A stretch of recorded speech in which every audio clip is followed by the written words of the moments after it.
Attention everybody, this is your captain speaking. Please buckle your seatbelts as we prepare for takeoff. Gracias compañeros por volar con...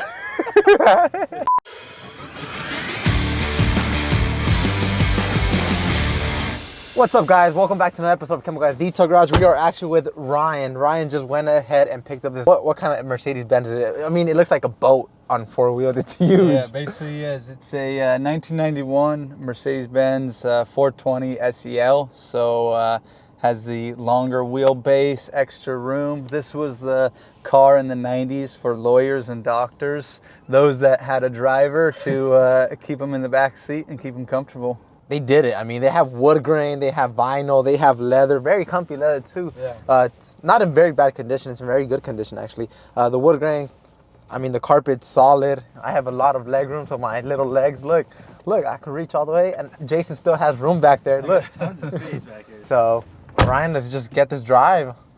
Give me the, wow, so smooth. You know, overall, it's in pretty good shape. These things are known to run for a long time. It's not rare for it to push over 300,000 miles. This one only has 110,000 original miles on it. It's got a 4.2 liter V8 with a 4-speed automatic transmission, so should be pretty bulletproof. So I'm hoping all I really need to do is more cosmetic restoration, a little bit on the interior, and then I got my boy Henry here that's going to help me out today with the exterior. Getting things polished up and see what we can do with this paint and bringing it back to life. So we're gonna do our best to restore it. It's 1991 Mercedes Benz, so the paint is, what's the condition of action? I haven't even looked at it. There's quite a bit of oxidation all over. The hood on one section has a small spot. But other than that, I think it should come back to life pretty good. So. Slim Shady, they call me Ryan with a Mercedes. We have to get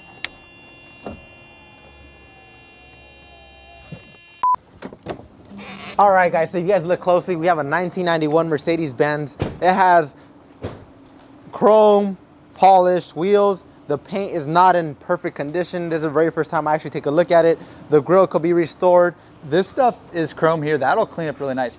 This window trim is actually anodized aluminum. So all you need to do is just throw on a 3-inch backing plate, the bob buster, tape up this side, tape up that side, and just high heat. So by hand, it's gonna be tremendously hard because your hand's not gonna produce enough heat. With the right tools, right products, anything's easy. All right. It's such a heavy door too. We were on the brink of like an apocalypse. This would be the car to have to keep us safe. All right, let's get Nick out here. I think that this is a tank or a limo.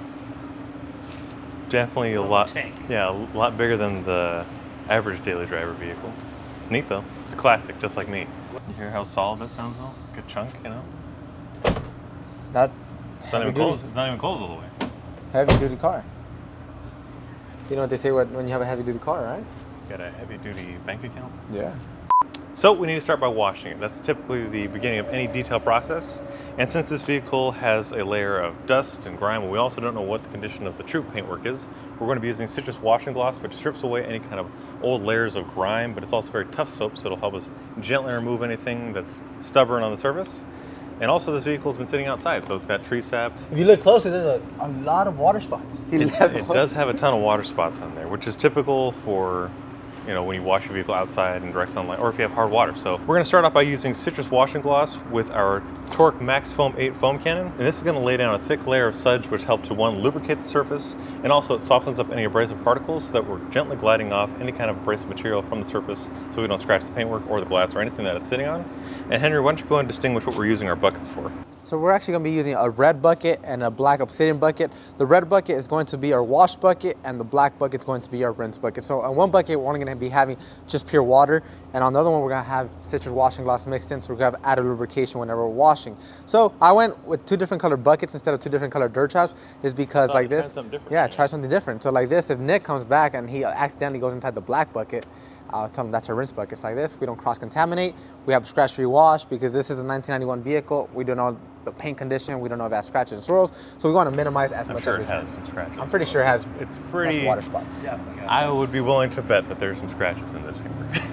I'll take that bet. I already filmed the scratches and swirls, so they're there. They're there. They're there. So we will be pairing up our wash bucket, our rinse bucket, our citrus washing gloss with the Chenille wash mitt. The Chenille wash mitt is super plush. It's going to encapsulate all the dirt, grime, and debris inside these noodle-like textures. So whenever you come off the vehicle, you come back to rinse it off, you'll sink it at the bottom, scrub it on the dirt trap, and then you'll get some more soap and walk back over there and achieve a scratch-free wash. So, as always, we're gonna start off by setting up our foam cannon. Our foam cannon already has water in it. Nick was nice enough to fill it up. It also has a siphon tube that's going to get every little last bit of soap out. So I'll be filling it up to the 1,000 mark. After filling it to the 1,000 mark, I will reattach the TORQ Professional Max Foam foam cannon head. I will stir it, not shake it, so we won't cause foam into our foam cannon. So just stir the product, make sure it mixes in properly with the water. So we're gonna start off by entering our dirt traps into our rinse bucket and wash bucket, insert them at a 45-degree angle, push them all the way down. As soon as you push them all the way down, they cause a seal. So like this, you have a filter while you wash, and now I'll get a citrus washing gloss. I will add 1 ounce into my wash bucket just to grab added lubrication. I'll put my soap off to the side. Now it's time for us to rinse down the vehicle just to knock off any loose grime and debris. After that, Nick's gonna take it down using the TORQ Professional Max Foam 8 foam cannon and citrus washing gloss, so you guys can sit back and enjoy this montage.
All right, guys, so now we're inside the detail garage, and now it's time to move on to the clay bar process. We're gonna be clay barring it using our medium duty clay bar with clay luber. So the lubricant is going to help the clay bar glide across the surface of the vehicle without causing any clay marring or damages or scratches to your paint.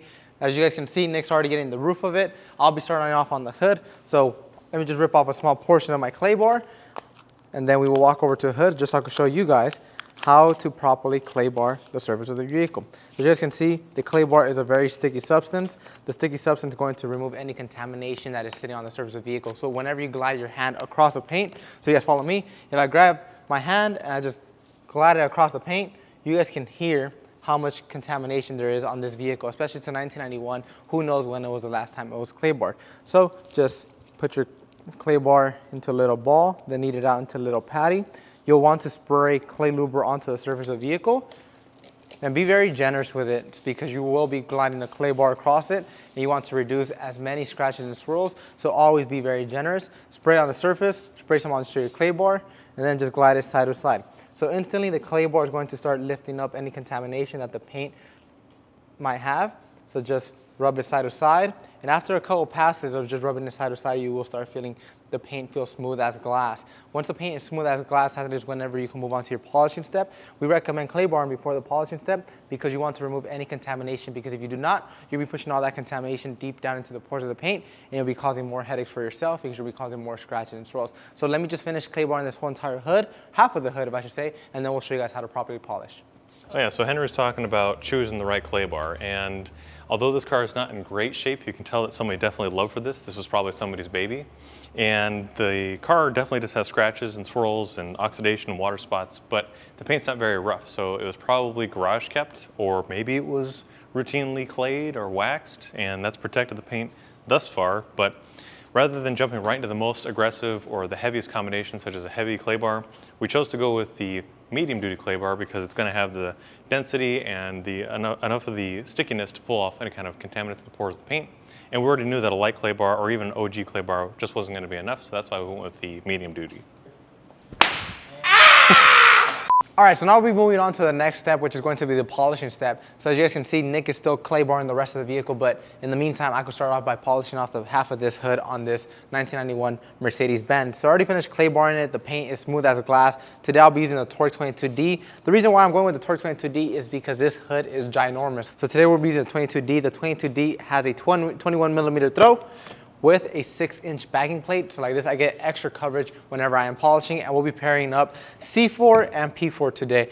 C4 is going to do an amazing job at removing any deeper scratches and swirls, and then P4 is going to refine the finish. That's when we'll be using a white polishing pad. But as of right now, we're gonna start off with the orange foam pad, which is Hexlogic quantum pad. It has a hole in the middle so it could disperse heat around the whole entire pad.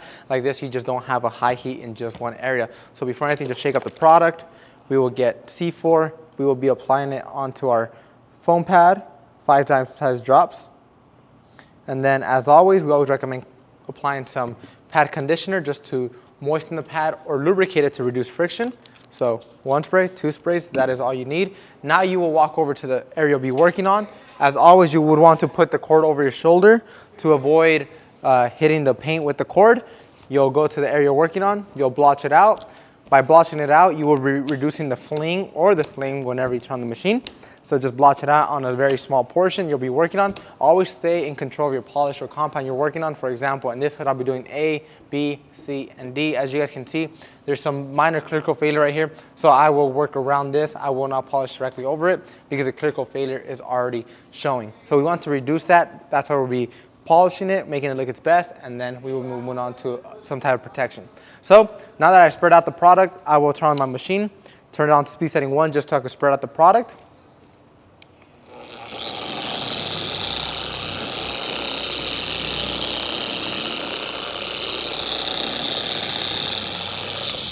And now I'll turn on the machine once again. I'll bump it up to speed setting 6. I'll work it in side to side, up and down till it turns clear or translucent. Then I'll get a clean microfiber towel and just buff it right off. So as always, enjoy this montage.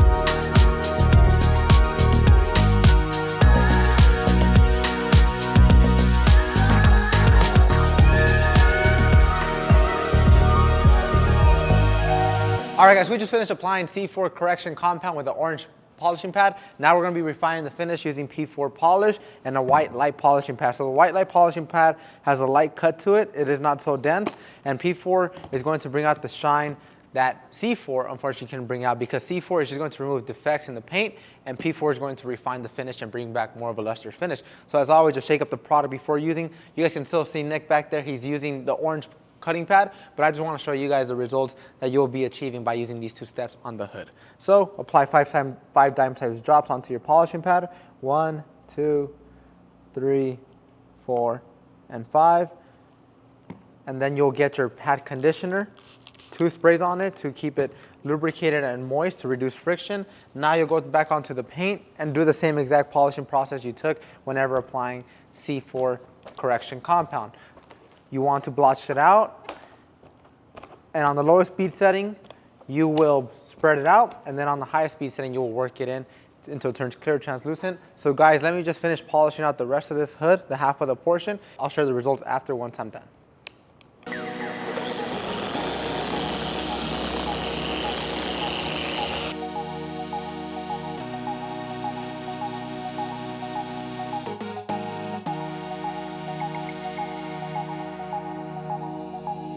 As you guys can see, the left-hand side is now brought back to life. There's going to be some certain scratches and swirls that unfortunately that cannot come out. That is just because it's wear and tear, and the scratches and swirls are too deep into the clear coat. So let me just remove this 50-50 for you guys, just so you guys can see the before and after.